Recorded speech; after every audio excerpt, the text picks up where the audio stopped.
Venha, Graça. Boa noite a todos. Tudo bom, pai? Ainda sim, por favor.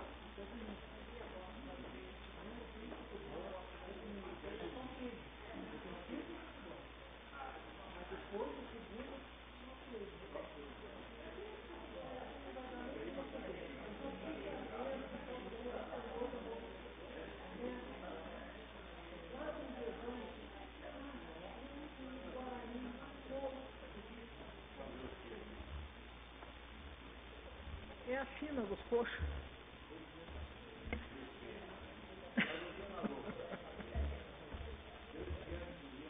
Bom,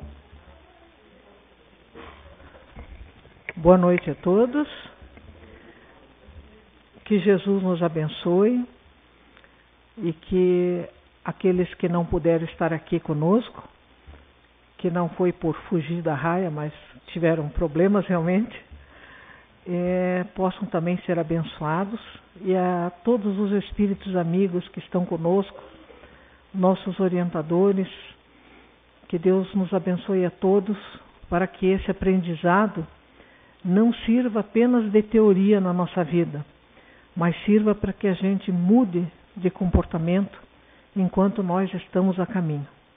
É muito importante estarmos a caminho com o conhecimento que precisamos ter. Que Jesus nos abençoe a todos. A Graça vai trazer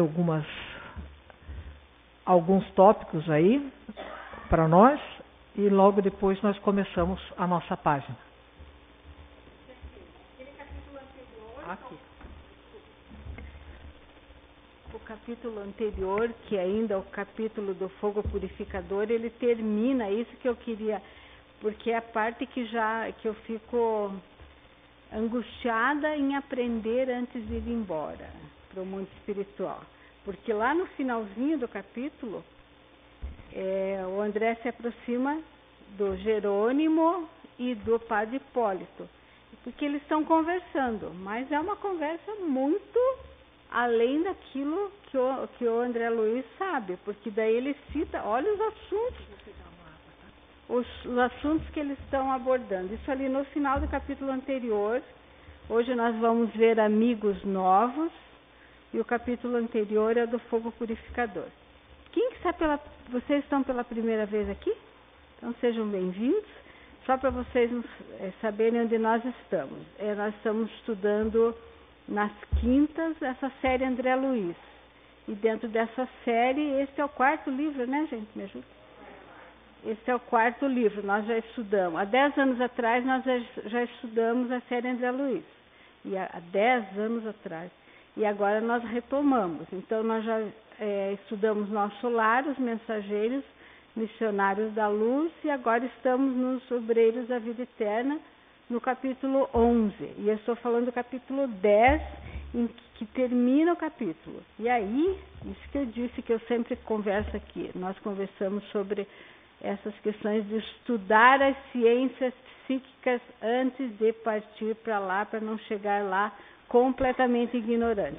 E daí olha que o Jerônimo e o Padre Hipólito estão conversando sobre aprimoramento do espírito e a forma, né? Aprimoramento do espírito e da forma, do espírito, lá no mundo espiritual. Planejamento dos destinos de orbes e seres. Então, eles estão tratando do planejamento do destino dos sistemas solares, dos outros planetas e dos seres que habitam esses sistemas, inclusive nós próprios. Eles estão conversando, olha só, do governo místico da Terra. Nós sabemos que Jesus é o governador do planeta Terra. Ele concebeu o planeta com os seus auxiliares antes que nós viéssemos exilados do sistema de Capela, para começar a nossa regeneração aqui, já que lá nós não demos conta. Então, o governo místico da Terra. Os vários tipos de criaturas na humanidade, né? A Marilena já nos ensinou que a humanidade compreende todo o sistema solar, né? Então ele fala os vários tipos de criaturas na humanidade.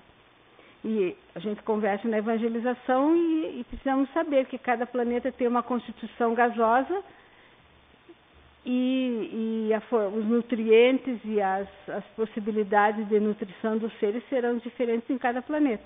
Então, os vários tipos de criaturas na humanidade. As leis de progresso e da reencarnação. A extensão das... Olha isso aqui, gente! A extensão das forças condensadas no átomo etérico.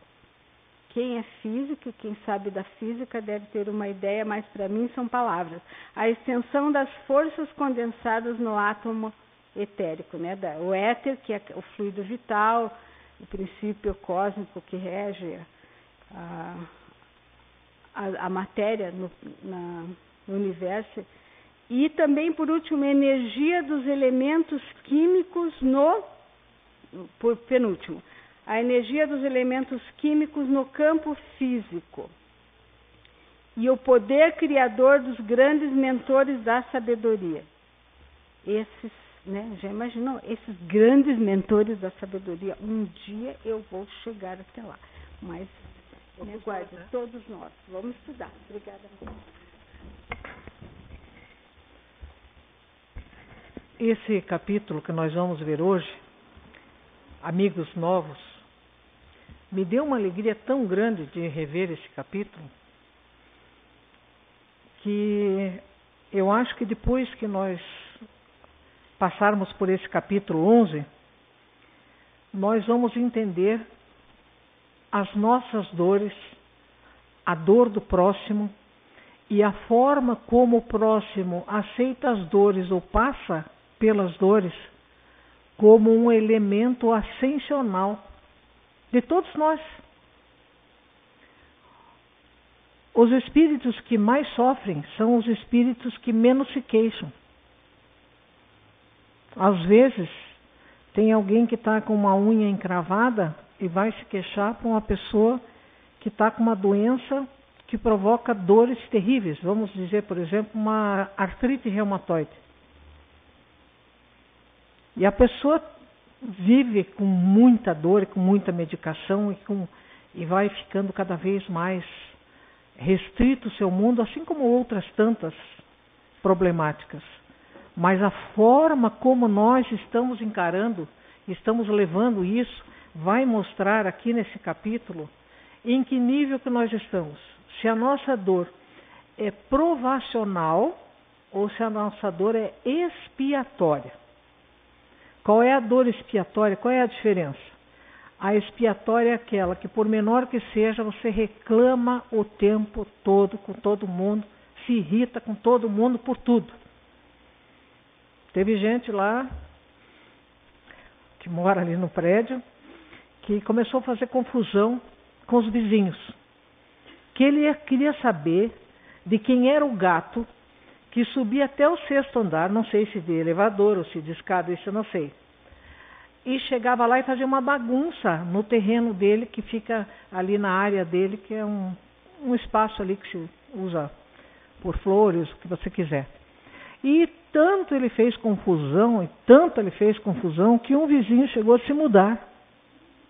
Não aguentava mais, porque tem uma página do prédio, e ele se queixava todo dia. Até que um dia, para a vergonha dele, né, e aprendizado, ele acho que acordou um pouco antes da hora e pegou os passarinhos, pássaros grandes, tomando banho naquela água que tinha ali, dos pratos ali, e jogando aquelas pedras para tudo quanto é lado, que o passarinho faz a maior confusão.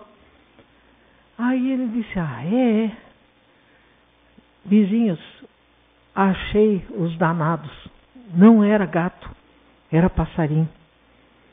Vou comprar uma espingarda de chumbinho. Olha, até o passarinho incomoda, que cantam demais de manhã. E os cachorros, que quando o dono sai começam a latir. Aí a gente fica pensando, ó céus, ó vida, ó sofrimento atroz, aguentar um ser humano desse jeito. Tudo é provação. Mas vejamos, nós falamos que as cores verde, azul, verde, amarelo, vermelho e laranja estariam representando o Dimas, o Fábio, a Dona Albina, o Cavalcante e a Adelaide. Nós não temos pretensão de correr com o assunto, porque o assunto é muito importante. Essas 5 pessoas que vão ser tratadas aqui estão recebendo ajuda da espiritualidade do grupo de André Luiz, que saiu daquele charco infernal e foi chamado a trabalhar na crosta. A crosta, quando eles se referem, é aqui, conosco. Para preparar e ajudar essas 5 pessoas que estão indo para a espiritualidade.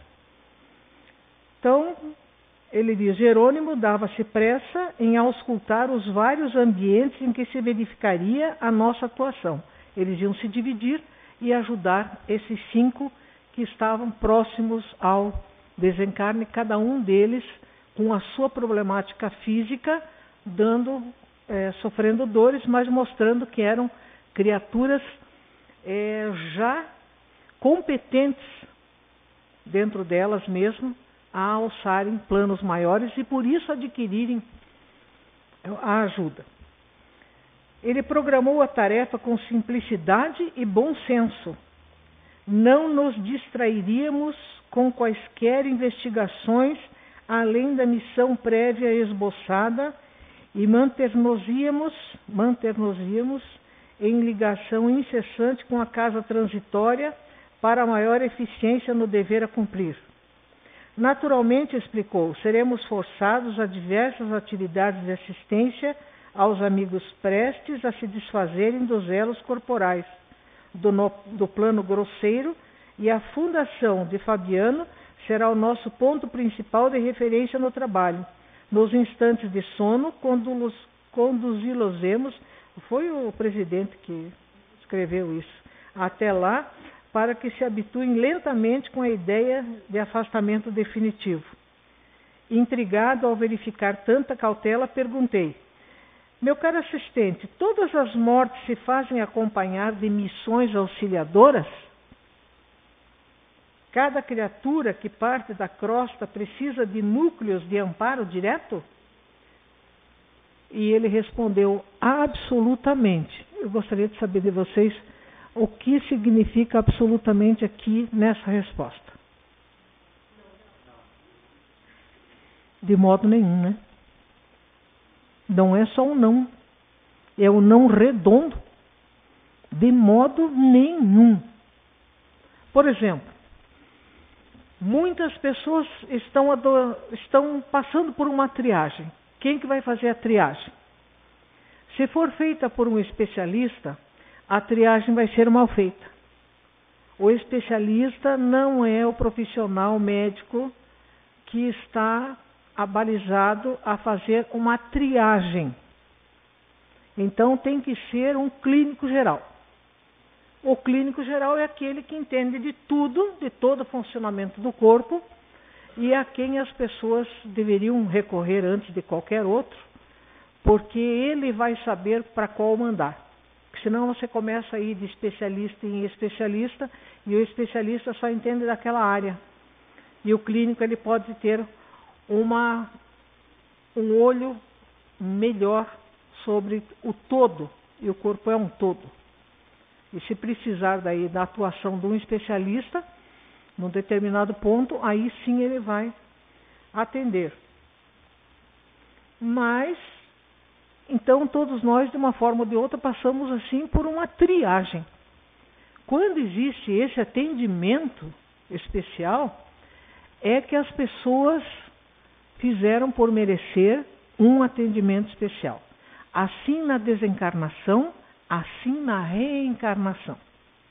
Nós temos visto até aqui a reencarnação. Agora nós vamos ver a desencarnação de pessoas, e aqui ele faz questão de colocar um católico romano e mostra as dificuldades da pessoa que tem um conhecimento limitado da espiritualidade, como ele tem problemas. Vão pegar aqui uma senhora protestante e outros são espíritas. Então, mais para frente um pouquinho, ele vai dizer assim: no plano espiritual, portanto, muito grande é o carinho que se ministra ao servidor fiel. O que é o servidor fiel? Não é aquele que sai escrevendo no carro, o Senhor é fiel, na casa, na placa. Não. É discípulo fiel. O discípulo fiel, numa daquelas 4 obras do Emmanuel, nós temos aqui aqueles livros maravilhosos que tem desde o Evangelho segundo Mateus, Marcos, Lucas e Atos dos Apóstolos, que é do Paulo. Nós temos todas as mensagens de Paulo a respeito de cada item. E às vezes são livros que permanecem aí, ninguém se interessa. Aquilo é um verdadeiro dicionário que você pode pegar com uma explicação sobre um item do Evangelho que às vezes é obscura compreensão. E o que nós vamos ver lá? Nós vamos ver lá que ser fiel é uma pessoa que é normalmente constante. Ela não tem assim altos e baixos imensos, assim, diferentes. Ela tem um comportamento constante. Ela não finge em determinados lugares e é diferente em outros. Por exemplo, tem gente que faz de conta que é bonzinho na casa espírita, chega em casa, bate o portão, chuta o cachorro e já chega xingando a mulher e os filhos. Mas na casa espírita é o anjo da caridade, entre aspas. Se você não consegue ser bom para os teus, para os outros é que você não vai ser. E tem outros que são ao contrário, que para os meus tudo e para os de fora não quero nem saber. A gente tem que ter um perfil de constância e a gente tem que ser uma pessoa que faça para os outros o que a gente quer que os outros façam para nós. E a gente também tem que ser uma pessoa que cumpra, isso que é ser fiel, cumpra as leis de Deus. Pode esquecer, mas eu esqueci qual que é o 4º, 5º mandamento, e o 9º mesmo, como é que é? Tem até aquele filme daqui em Nova, lá, nossa, que filme bonito, o 9º mandamento. Mas eu esqueci. Não precisa. Pode esquecer tudo. Se você lembrar só o primeiro, amar a Deus sobre todas as coisas, de todo o teu conhecimento e de todas as tuas posses, e ao próximo como a ti mesmo, não precisa saber mais nada. Se eu amo o outro como a mim mesmo, eu não vou roubar, não vou trair, é uma série de coisas. Não vou fazer para ele o que eu não quero que faça. E eu tenho que ser uma pessoa constante. Eu não posso, hoje eu sou um demônio, amanhã eu estou quase um anjo. Isso não existe. É falsidade, quando você quer parecer anjo. Então a gente tem que começar a ser constante nas atitudes. Nem ficar enlouquecido porque ganhou a Mega Sena e nem passar odiando o resto do mundo porque o Brasil perdeu na Copa. É ser constante. Num jogo se ganha e se perde. É esporte. Esporte é confraternização de pessoas, de povos. A gente tem que respeitar os outros. E ser parceiro na hora da vitória e da derrota. Então, esse servidor, quando ele é fiel, ele começa a receber uma ajuda de forma fantástica. E ele começou a notar também que as criaturas de mais subido valor moral, e ele pensando, eram justamente as escolhidas para o assédio da calúnia constante, sem relacionar apenas as da minha intimidade. Eu recordava da própria história do cristianismo, onde vários mártires foram maltratados e tudo. Só para a gente gravar com uma figura de linguagem bem simples, tem até um samba do Ataúfo Alves, ele é mais velho que eu, sabe? Mas ele dizia assim, no samba dele lá, que laranja madura na beira da estrada, tá bichada Zé, ou tem marimbondo no pé. Se não tiver, alguém passa lá e já pega a laranja e já come. Então, aqui eu lembrando dessa figura muito boa, eu lembrei também que a gente não atira pedras em árvores que não dão frutos. Aquela árvore ali pelada que está ali, não tem nada. Às vezes nem muita folha não tem. O que vai jogar pedra ou bater com uma taquara ali para derrubar alguma coisa? Não tem nada. Então, se você tem alguma coisa num mundo de provas e expiações, é claro que você vai apanhar. Isso aí já é esperado. Daí ele continua conversando, né? Que eram cheios de exemplos que foram pela fé, haviam sido passos das feras e tudo mais. Os continuadores do Mestre foram vítimas de tremendas provações e ele mesmo alcançaram o Calvário em passadas dolorosas.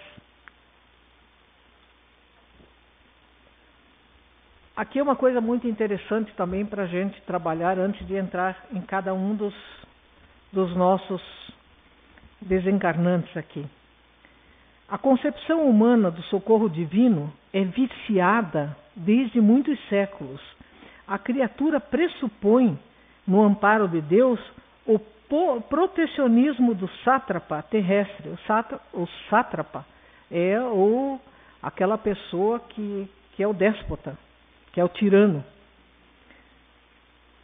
E vamos dar outro tipo de explicação. É tanto que a gente acostumou, viciou o nosso sentimento nas coisas materiais, que muitos pais estragam a vida dos filhos que vieram para corrigir.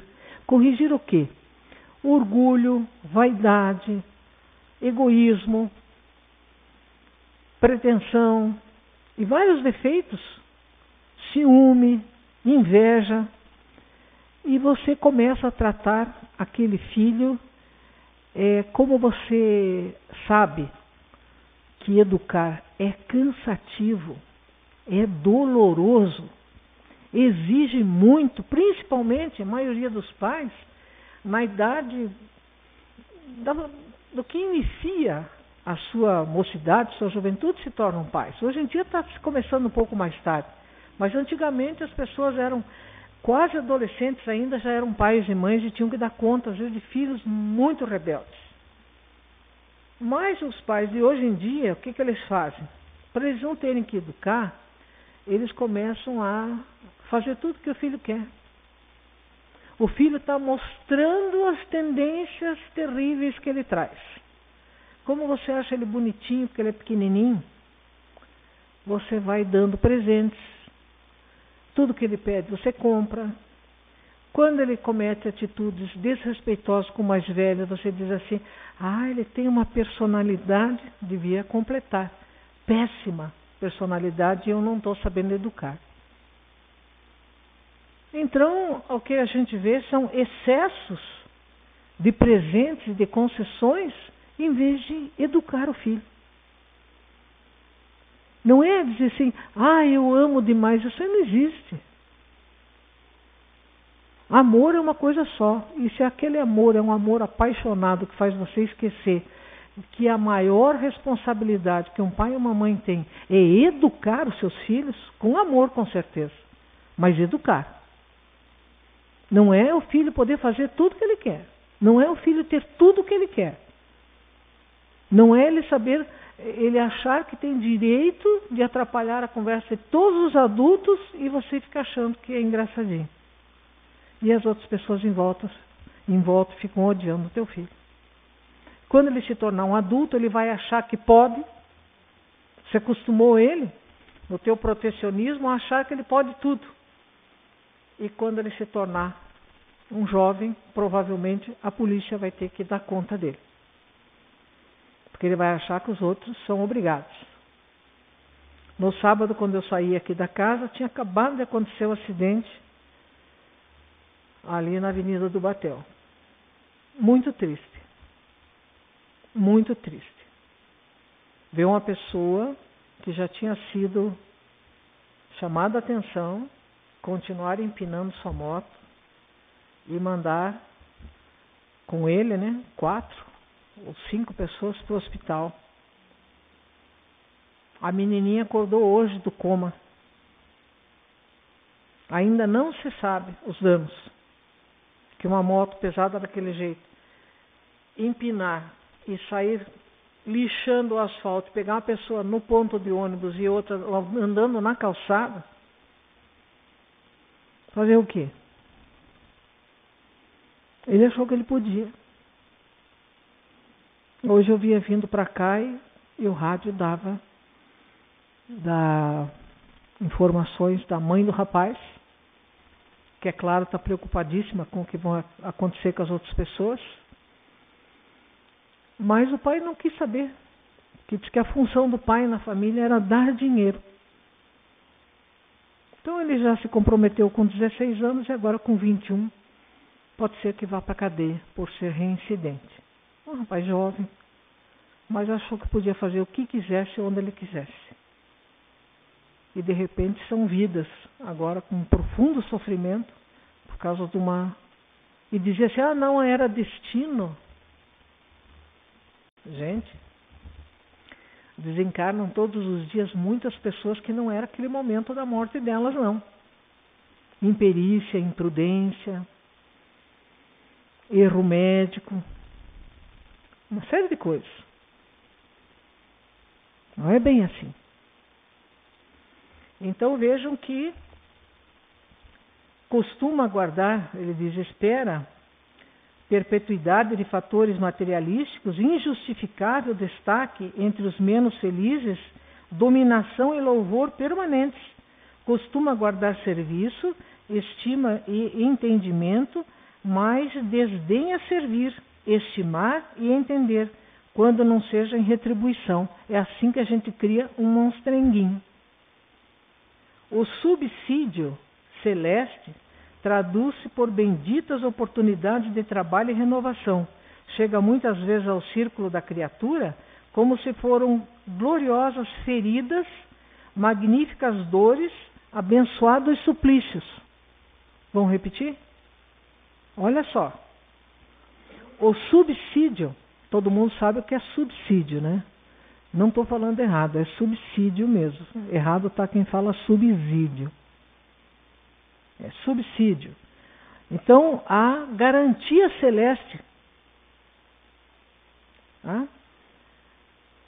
para as benditas oportunidades de trabalho que nós recebemos, não é passar a mão na cabeça, você pode tudo, não acontece nada, eu deito no meio da rua, mas eu sou bonitinha, queridinha da espiritualidade, o carro não me pega. Isso aí não existe. Isso aí não existe. O subsídio celeste para nós, quando queremos conquistar um plano mais alto na nossa vida e o atendimento dos espíritos bons na nossa vida, ele vem da seguinte forma: oportunidades benditas de trabalho e renovação. É trabalhar, trabalhar, trabalhar. Chega muitas vezes ao círculo da criatura como se foram gloriosas feridas, magníficas dores, abençoados suplícios. Por quê? Por que isso? Tem gente que não entende nada, não estuda, né? Daí diz assim, espírita gosta de sofrer. Quem é que gosta de sofrer, gente? Quem que gosta de sofrer tem uns parafusos tortos na cabeça, ou desatarrachados. Isso não existe. Quem que gosta? Eu prefiro ser rico e poderoso do que pobre e doente. Eu também. Tem alguém que diz, eu prefiro ser pobre e doente do que rico e feliz e bonito ainda? Não existe isso. Então, por que isso acontece? Enquanto predominem na crosta planetária os impulsos de animalidade primitiva, os agraciados pela bênção divina serão, em sua maior parte, representantes do poder espiritual, os quais, de maneira alguma, ficarão isentos de testemunhos difíceis nas demonstrações imprescindíveis. É uma espécie de proteção para nós. O que nós vemos todos os dias? Eu precisaria de um seminário de 4 horas para a gente entrar em minúcias aqui. A pessoa foi criada muito pobrezinha na favela. De repente, ele dá um enxute e acerta o gol, dá um enxute e acerta o gol. Aí compra uns correntona bem grande de ouro, que está difícil até, eu já não posso, porque eu não aguento com o peso, né? Tem que ser latão mesmo, que isso aí eu aguento. Aí já compra um relógio suíço, nem sabe ver as horas. Aí já compra um carrão, nem sabe dirigir direito e sai com aquele carrão. Né? E sai se exibindo, e daí ganha mais dinheiro, daí compra uma casona, e daí convida os repórteres da Caras para fotografar aquela casa, e os outros morrendo de inveja, jogando tudo que é ruim para cima dele. Daqui a pouco, problema da condição de esporte. O esportista vive com dor. Quebra uma perna, acontece alguma coisa, um problema de joelho, acabou a carreira. Aí ele perde tudo. Às vezes, nisso aí ele se envolve com droga, com coisa que não serve para nada. Quando cessa aquela fonte que jorrava assim, que ele não sabia nem de onde, que ele tinha tanto dinheiro, não tem mais amigo, está envolvido com o mundo do crime, não consegue sustentar aquilo que comprou com facilidade, não dá valor, perde tudo. E muita gente fica, aquele cara lá canta uma música que o Sul não conhece. O Sul não conhece. Quando é sucesso, a gente conhece o mundo inteiro. E de repente faz uma casa, e como ele leu na outra reportagem lá que um alto empresário, que hoje não dá pra gente falar, mas perdeu até a peruca, aí o que acontece? Ele tinha 5 carros na garagem. Aí ele também faz uma garagem imensa e bota 5 carros, todos vermelhos, até uma Ferrari. E eu pergunto, para que isso, gente? Tem gente muito menos, canta muito melhor, muito menos exibido nas rodas sociais, que mantém o Hospital do Câncer de Barretos, que mantém inúmeras obras sociais, ninguém sabe, que mantém institutos de oftalmologia, porque sabe o que é você ter um filho cego, que mantém obras no Sara Kubitschek, fazendo mais hospitais para recuperação, e não fica se exibindo. Então, a gente precisa aprender assim, para que a gente seja defendido espiritualmente, para que não leve mais pancada do que precisaria, a gente vem dessa forma que daí os outros dizem, coitada, o que eu vou empurrar, já está caindo mesmo. Não tem nada mesmo, o que eu vou roubar ali, só vou levar susto. Em caso de pobre ladrão só leva susto. Nem entra. Às vezes tem 3 cachorros dormindo, 2 gatos que saem correndo, ainda se acidenta o ladrão, não vale a pena. Então, isso aqui são formas de defender espíritos que erraram, mas que hoje estão no caminho do acerto. Então eles blindam desta forma. Você já tem a dor, que é como aquele espinho na carne de que nos fala Paulo apóstolo, para nos lembrar todo dia, olha, você deve ir para a lei de Deus. Então isso aqui é para te lembrar voos menores que de uma galinha com a asa cortada. Não vai tentar subir alto que você vai cair. Isso é uma proteção. Não é assim, eu escolhi ser pobre e doente em vez de ser rico e poderoso. Não é isso. Mas essas dores, gloriosas feridas, magníficas dores, abençoados suplícios, não nos deixam errar de novo nas mesmas coisas. Porque a partir da hora em que Deus percebeu a nossa vontade de ser uma boa pessoa, de ajudar os outros, Ele diz, vamos blindar. Mas não posso ser blindada com uma coisa que eu não mereço. Então vamos blindar com o quê? Com a dor que ensina. Às vezes, anos de afeto e de carinho não ensina o que uma dor profunda faz. Às vezes a família está brigando, que não sabe nem por que está brigando. De repente, um fica muito doente e vai embora. A família se reúne e pensa, um dos meus já foi, o outro talvez esteja indo. Estamos em poucos, vamos tentar viver sem brigar. Bendita dor.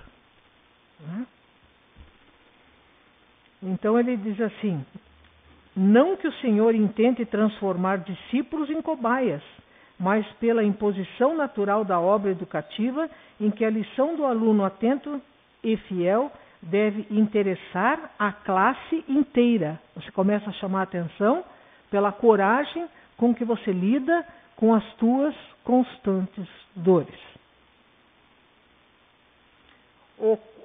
O que quase sempre parece sofrimento e tentação constitui bem-aventurança, transformando situações para o bem e para a felicidade eterna. O argumento era lógico e incisivo, e porque o assistente silenciasse, cogitando talvez do objetivo fundamental que nos conduzia ao trabalho previsto, procurei reter impulsos indagadores. Aí eles chegam na casa de Dimas, é o primeiro que eles vão atender. E como é que está o Dimas?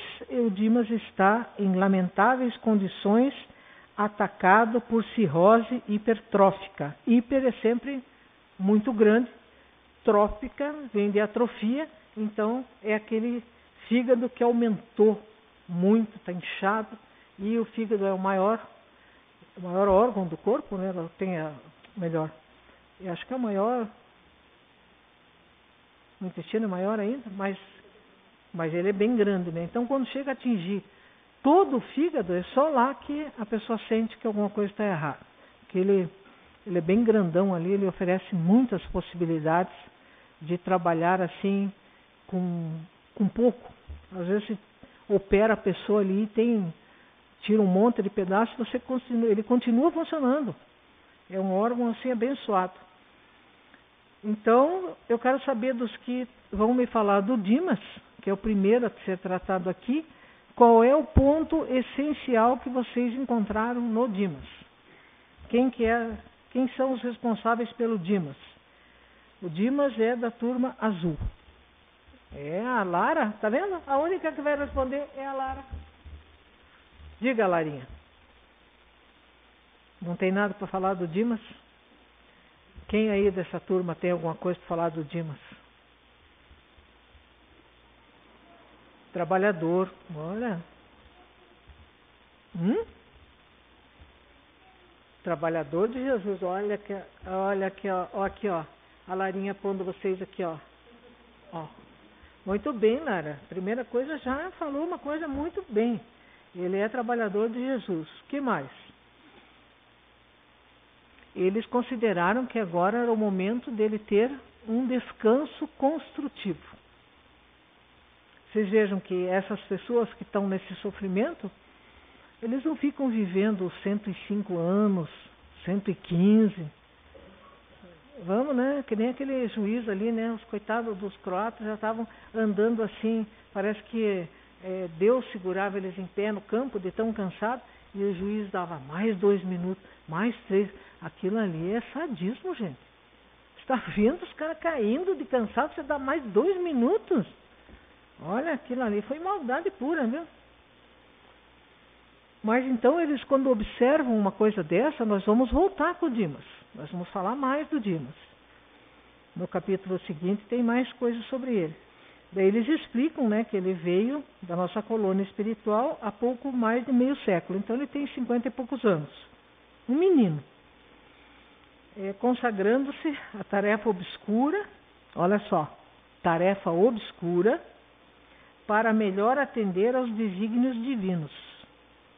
Desenvolveu faculdades mediúnicas apreciáveis, colocando-se a serviço dos necessitados e dos sofredores. Porque a atividade mediúnica a gente desenvolve. Você pode ter uma mediunidade ostensiva ou não ter. A gente pode ser utilizado como médium em qualquer lugar. Não precisa necessariamente você estar numa mesa trabalhando ali com um grupo. Não. Você vai ser utilizado como médium em qualquer lugar que você vá, onde tem um doente, onde tem uma situação grave, onde uma pessoa chora. Vai lá e o Espírito te influencia e diz, vai lá e diz isso, isso, isso. E você, quando abrir a boca, eles falam por você. Nem você sabe que você foi tão brilhante, é que você não foi brilhante. Os Espíritos falaram através de você. Médium equilibrado. Não. Médium desequilibrado, está tudo, ou em hospital psiquiátrico, incomodando a família em casa. Ele não pode estar trabalhando com a mediunidade numa casa espírita que tenha uma direção que seja consciente do que está fazendo. Porque um médium desequilibrado, numa reunião mediúnica, ele acaba num sanatório o mais rápido possível. Porque os espíritos maus sabem se aproveitar disso. Então é um perigo muito grande. O que mais?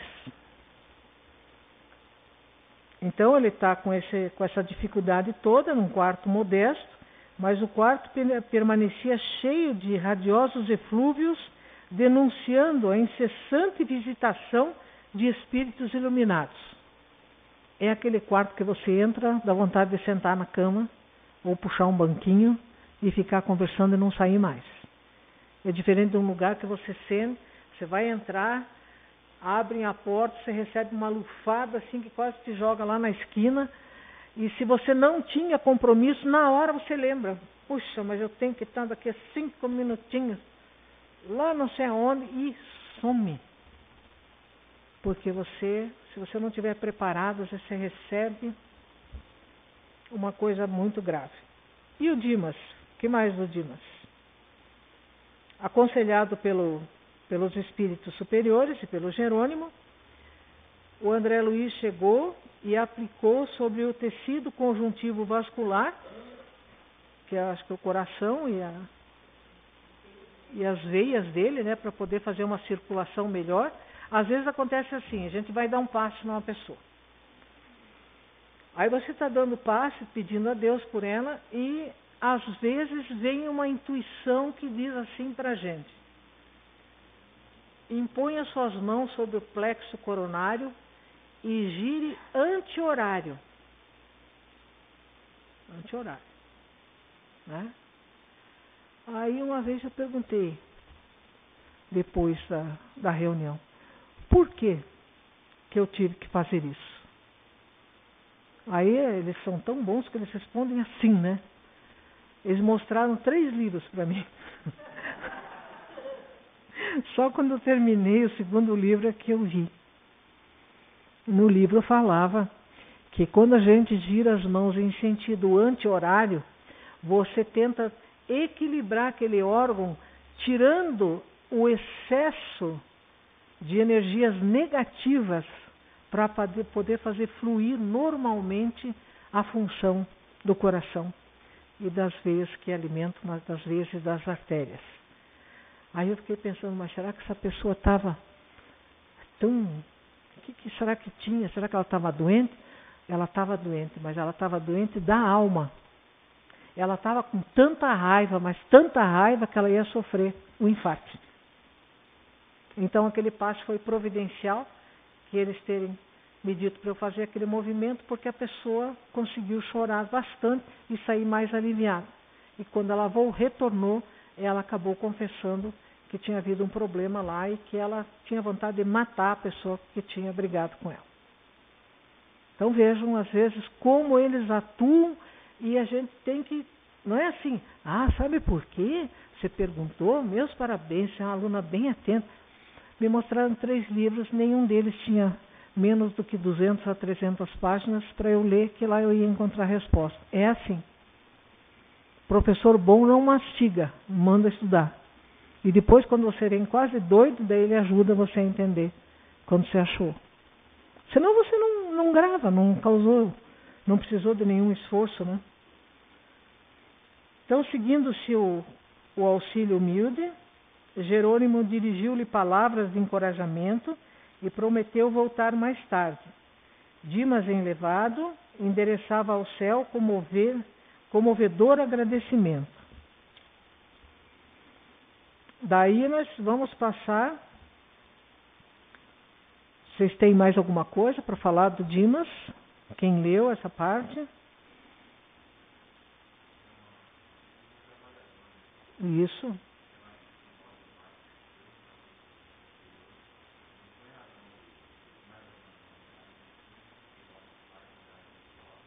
Sim.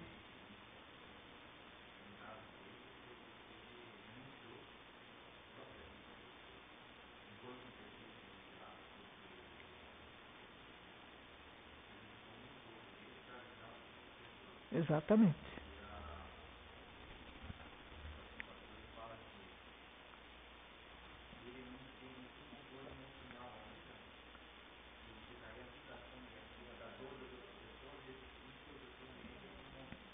Às vezes acontece muito isso, sabe, Eduardo? A pessoa começa a trabalhar, vamos dizer assim, muita gente acha que se você trabalha, seja numa reunião mediúnica, seja numa evangelização infantil, que é um trabalho dificílimo. Você recebe crianças ali que estão voltando para a encarnação e que estão com muitos problemas, e às vezes eles vêm cheios dos defeitos do passado, e a família que os recebeu às vezes está interessada em corrigir, e às vezes está interessada só em agradar. Então é um trabalho extenuante. Às vezes você não consegue controlar 1 ou 2 filhos em casa. Imagina você controlar uma sala onde aquele espírito líder, que às vezes não é o líder positivo, ele faz com que... Eu já tive várias vezes de o evangelizador não suportar a classe que recebeu. Não aguentar. Adoecer e não querer mais continuar, porque não existe a participação, às vezes, dos pais querendo saber o que a sua gracinha faz enquanto está sendo evangelizado. E os pais que não têm o hábito de fazer o evangelho no lar, pior ainda, né? Então tem alguns que vêm para auxiliar e tem outros que vêm para tirar a lasca. Ou a pessoa que vai dar o passe, a pessoa que faz o atendimento fraterno, ou trabalha numa reunião mediúnica, ela, uma parte daquele sofrimento todo, às vezes ela carrega junto. É preciso que ela se trabalhe assim, não é assim, eu fiquei 5 anos, 10 anos, agora eu estou pronto, agora vem o que vier. Não! Todos os dias precisa de uma preparação nova, porque às vezes você chega extenuado, aquela dor te bate fundo, às vezes aquela dor está falando da tua dor, de outras formas. Às vezes aquele abuso está falando de um abuso que você viveu em família. E aquilo é uma coisa que te machuca muito. E se você não souber se libertar disso, você adoece seriamente. O corpo sofre. É como dizem a respeito de Kardec, que a lâmina da bainha, a lâmina dele era tão afiada que de tanto colocar e tirar da bainha, ela cortou a bainha. Então ele acabou indo embora antes da hora. O coração dele não suportou. Porque é ver traição das pessoas mais amigas. É difícil você estar no comando de alguma coisa e não receber inúmeras e inúmeras pedradas. É calúnia, é fofoca, é inveja, é ciúme, tem de tudo. Então você não sofre tanto no trabalhar com os desencarnados como com os encarnados. Então é um sofrimento. E você ser fiel até o fim, porque começar uma missão qualquer um começa. Vocês já ouviram falar que vassoura nova varre bem? Ah, chega novo lá, me dá aqui a vassoura, já larga tudo. Daqui a pouco você diz, cadê o trabalhador? Sumiu. Sabe? Ah, mas se está frio não vou, se está chovendo não vou, estou com preguiça, eu estou com uma dor que dá uma pontada aqui, responde na nuca, não sei o que é isso, e ali vai, e hoje é isso, e hoje é aquilo, e vai saindo, sai. Isso não é para mim, eu vou mais entrar mesmo na igreja dos testemunhos de Jeová, que assim eu já estou com o céu garantido, e ali vai. Só que tem um detalhe, você pode entrar e sair de onde você quiser. Não é a confissão religiosa, como nós vamos ver nesse estudo maravilhoso desse capítulo 11, que está se você vai ou não vai. Está na tua bondade em relação ao próximo, na tua honestidade perante as leis, sem que ninguém te obrigue, sem aquela desculpinha, mas esse governo, você está embaixo desse, ou sob esse governo, porque é o governo que compete, que você merece no momento. Porque se fosse para você nascer na Suécia, na Islândia, na Noruega, você teria nascido lá. Ou você acha que Deus erra o CEP? Se você está aqui, é porque é para você aprender que assim a gente não deve fazer. Então, de repente a gente levanta e diz, opa, vocês já viram alguém dizer assim, eu quero ser síndico? Ninguém fala isso, meu Deus do céu, ninguém quer. Dia de reunião de condomínio, ninguém vai. Depois reclama do síndico. Mas isso aqui está caro, mas aquilo ali. Mas por que você não faz alguma coisa? Por que você não se candidata, então? Mas a gente não quer se incomodar e quer que as coisas fiquem boas. Enquanto a gente não gostar de trabalhar e de se incomodar com as coisas que são afetas a nós e aos outros, as coisas vão ficar assim. Então, outra coisa que eu achei muito importante, que ele disse aqui, é assim, após rápida visita aos interessados, reuni-los-emos, eu estou vendo aqui o Arimo dando risada aqui. Em sessão de esclarecimento na casa transitória, de maneira a prepará-los para o fenômeno próximo da libertação definitiva. Esperaremos a noite para esse fim. A gente precisa, mesmo que não esteja doente, mesmo que não seja velhinho, preparar a nossa família como deve ser quando nós morrermos e deixar as coisas arrumadas, as contas pagas e as pessoas que convivem no mesmo lugar sabendo que você tem um equilíbrio ou uma ordem nas tuas coisas. Os papéis estão aqui de tal coisa, de outra coisa estão nessa pasta, tudo certinho para não deixar a pessoa doida depois de dizer o que você quer e o que você não quer. Assim, na hora que você morreu, a família sabe o que fazer. Não fica aquele bate-cabeça. Porque a gente diz, mas que assunto. Vocês sabem alguma casa onde ninguém morreu? Todo mundo vai. Só que na hora que vai, você tem muito pouco tempo para decidir coisas que às vezes você se pega dizendo, mas será que ele queria ser cremado? Mas será que eu não estou indo contra a vontade? Mas será que ele preferia ser enterrado? Gente, conversar sobre a morte é conversar sobre uma passagem, uma libertação da pessoa. Ela estava aqui, se lascando com a gente, e chegou um momento em que disse, chega para você, não precisa mais, agora você vai descansar. Só que daí a gente diz, cadê o passaporte? Não tem. Onde é que estão os documentos? Não sei. Aonde que está? Não sei. Você não mora nessa casa? Moro. Mas eu não sei de nada. Era tudo ela que sabia, ou era tudo ele que sabia. Pois é. Aí vai ser um problema que você vai ter horas para decidir tudo o que você não decidiu numa conversa que você tivesse em torno de uma mesa com café, bolinho gostoso, né? Essas tardes frias, um chá gostoso ali. E você decide, gente, quando eu for eu não quero isso, isso e aquilo, e tal coisa, estão todos em pastas com etiqueta em cima dizendo do que pertence. Contas pagas, contas a pagar, carro, trabalho, tudo, apartamento, seguro. É simples. É simples. Então eles vão retirar essas pessoas que já estão ali, que são pessoas que têm uma possibilidade de um tratamento diferenciado, para que eles recebam as orientações e às vezes eles dão alguns meses para que você acerte a tua vida em família, para daí partir. E daí, se aquele apego exagerado, eles dão uma melhora. Uma pessoa doente, aí todo mundo vai para casa ou dormir, que melhorou mesmo, daí ele pode partir, tranquilo. E de preferência, gente, a gente tem que aprender isso. Já que a gente está numa casa espírita falando sobre isso, vale a pena que uma simples observação. Seja vocês, ou seja qualquer um de vocês que parta, por favor, o menor número possível de pessoas. Porque tem gente que diz, não, vou chamar todo mundo para todo mundo ver aquela gentarada e dizer, olha como o morto era querido. É nada.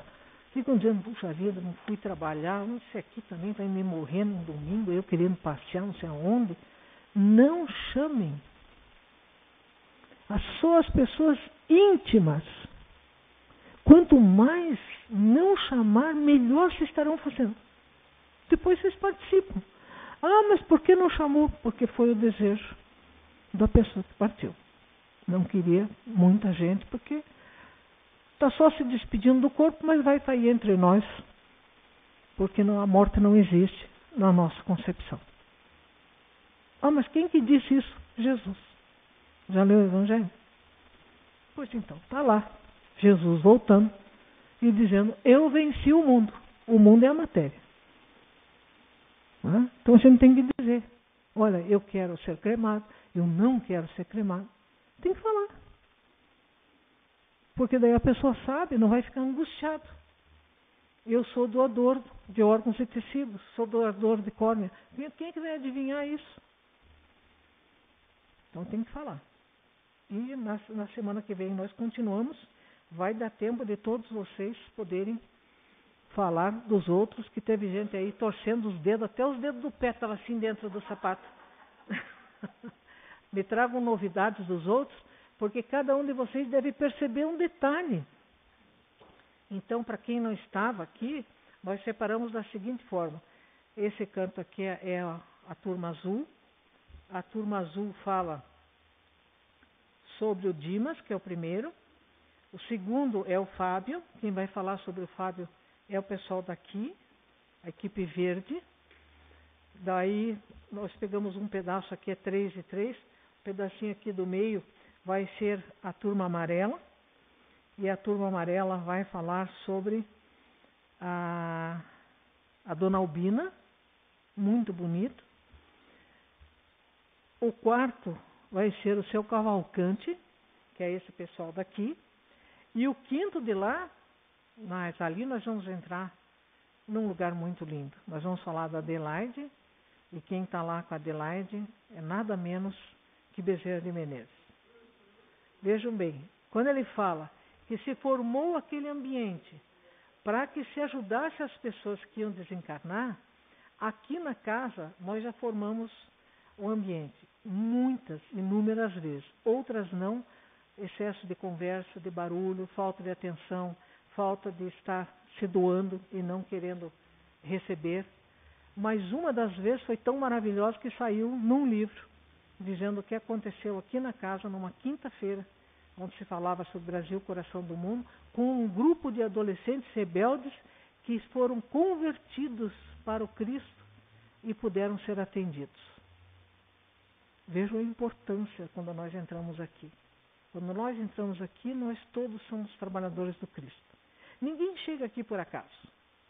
Todos nós recebemos um convite, que ele é único, intransferível, e vem com o nosso nome, frequência modulada e tudo mais.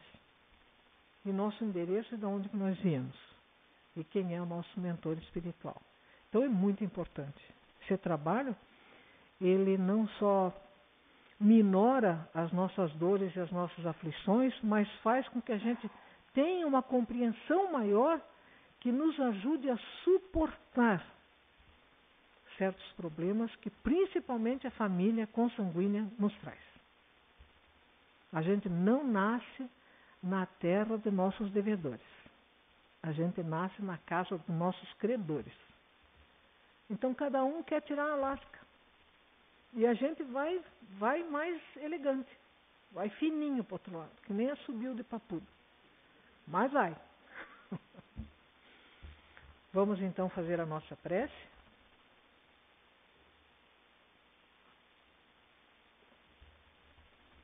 Nós pedimos ao nosso amado Mestre, pelas pessoas queridas ao nosso coração, que fariam aniversário amanhã, que estão na espiritualidade, e nós gostaríamos de agradecer a oportunidade do tempo em que convivemos, das lições que aprendemos,